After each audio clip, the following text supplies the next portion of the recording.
So let's go into the whole issue of Elaine Maxwell and Donald Trump and Jeffrey Epstein, and a very key component. So Epstein and Elaine Maxwell had over 1,000 victims, according to the FBI. You don't necessarily get to 1,000 people recruited into a sex trafficking organization unless you have two major things. One, a recruiting system that enables you to find 1,000 people who can be exploited, 1,000 teenage girls. And then you need a management system in place to make certain that those girls don't talk to their parents. Because even though these girls' parents are nowhere near as wealthy as, say, an Epstein or the people that Epstein is dealing with, but those parents, if they find out that like their teenage girls are being exploited by 40, 50 and older men, those low-income parents and extended male family members might come after Epstein with guns and knives. Not exactly the smartest thing to do.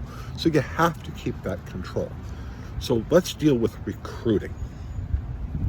A very key component that not many people are talking about is the other Jane Doe during the Maxwell case in 21 and 22. You see, Jane Doe testified that she was trafficked, right? But she participated in the Miss Teen USA pageant back in like 98, 99, right? So that's when Trump is owning the Miss Teen USA pageant.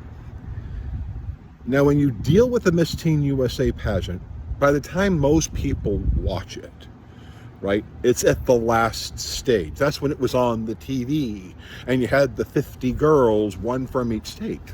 But before that pageant, there was the other pageants that took place in each and every individual state where Miss Teen, like let's just take California since I live here. Maybe you have like a Miss Teen Los Angeles, a Miss Teen Orange, City of Orange or Orange County, Miss Teen Santa Barbara, Miss Teen San Francisco. And these Miss Teens of these cities competed in California to become Miss Teen California.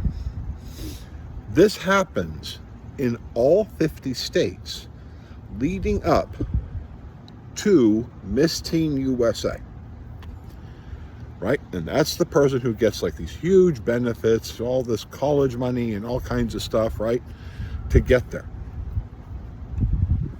But she said, Jane Doe in Elaine Maxwell's trial, that she came from Donald Trump's owned Miss Teen USA pageant.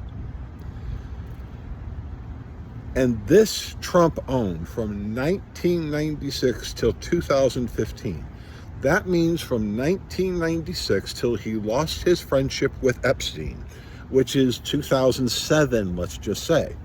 So during roughly those 10, 11 years, right, Donald Trump is owning a pageant.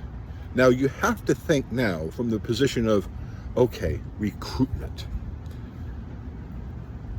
Jeffrey Epstein was wanting to recruit. What is a better place than the Miss Teen USA pageant? Because all of these girls are filling out resumes. They are doing videos of their statements. They're parading on stages, that sort of thing. They're saying what happened to them. It's an excellent opportunity to hunt without walking into every school and always looking around in schools. And that's why Jeffrey Epstein and Donald Trump have this very unique kind of friendship, and particularly around what Jane Doe says. Now, she is only one. And again, there were over 1,000 victims. So what Epstein would need is from his friend, for example, Donald Trump, to let him have access, for example, to all the applications. all the video, all of that stuff, to just be sitting back in his home, maybe even with Trump at his side and, drinking a little Mai Tai or whatever, and just looking at the girls, determining which one is vulnerable enough psychologically to be exploited, to be accessed, for Epstein or Maxwell to reach out to. Because that is what the application can also be. And that is what Jane Doe is talking about potentially in the Elaine Maxwell case. Now, granted, she says that Trump never did anything bad. No, because you would never know. She would never know that behind the scenes, Trump and his friend are talking to him. And we already know that Trump did this sort of thing. He went behind the scenes as the girls were changing to inspect them, according to what he said to the Howard Stern show. Well, who was he inspecting them for? Himself and his friend Epstein.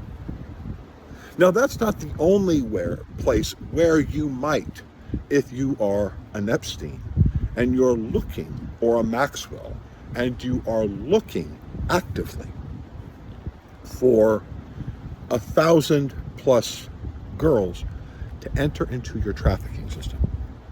Where else might you be able to find that? Modeling agencies. So Trump has model management, where he is doing models, but he's not just doing any models. He has people in other countries, and they start violating the H-1B visa program. And they do this by telling the models, say in Jamaica or some other place, who look sexy, come to the United States, you're going to get $75,000 a year. We're going to take care of you. I'm here with Trump Model Management. You've heard of Trump, the multi-billionaire. He can easily afford to pay you $75,000. Just come with us. And then those girls will never pay that $75,000. They might have been paid something, but what they described is that they were then exploited. We already know that Trump, for example, ran the one-stop parties. At the one-stop parties that took place on Trump properties, where celebrities like Two Life Crew, and Two Life Crew, according to their statement, their media statement, brought Eddie Murphy, Mike Tyson, Andy Lucchese, who was a top model, was organizing for these things. We actually know the celebrities who witnessed these parties with Trump, and they described these being underage pageant girls and models. And Trump was exploiting the H-1B visa program to get these girls that, of course, Epstein would be keenly interested in, because these girls are from other countries who are being exploited, who then become much more easier for Epstein to exploit. This is the area that we need to really look into about Donald Trump. What was truly the nature of the friendship between a man who owned the Miss Teen USA pageant, Trump models, and was exploiting models who lived overseas? Thank you.